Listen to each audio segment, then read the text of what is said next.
Molly Avery. I go to the early college high school, and I'm going to graduate with my high school diploma and my associates in arts, and I plan to move on from here to UNCW, and I'll intern as a first year and major in communications. I chose UNC Wilmington because I've always loved Wilmington as an atmosphere and environment, and I also love the campus as a whole. I want to go into music journalism because I've always had a love for writing and music, so I feel like this would be a job that combines the two. I play guitar, flute, and ukulele. I like the challenge of learning new instruments. Currently, I'm asking for a piano for Christmas so that I can learn piano as well.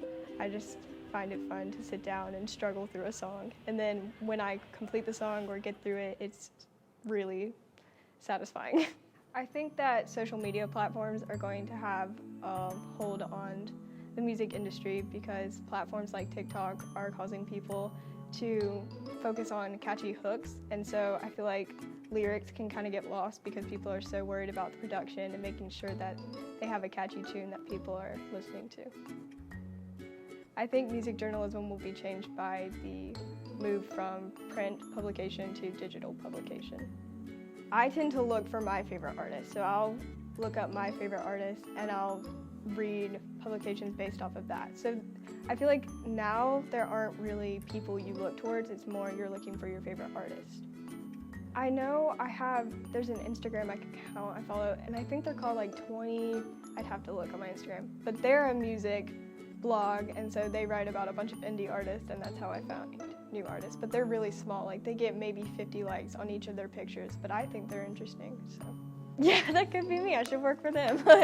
This is my favorite recent album, Fine Line by Harry Styles. I've been following Harry since his One Direction days, but I feel like this album in particular demonstrates his sound. Through Instagram, I've made friends with people working in the industry, small indie artists. I have a friend, his name is David Hugo, and he lives in California, and he's going to release his first EP in January, so that's really exciting. And I found him through the YouTube algorithm. And also that magazine I was talking about, they wrote about him. So that was really interesting, and I'm excited to see what he does. I think now is a good time to document and write about music because the pandemic forced people to sit alone with their thoughts. So we have so many new ideas being put out into the general public, and I think it's important to talk about what people are going through.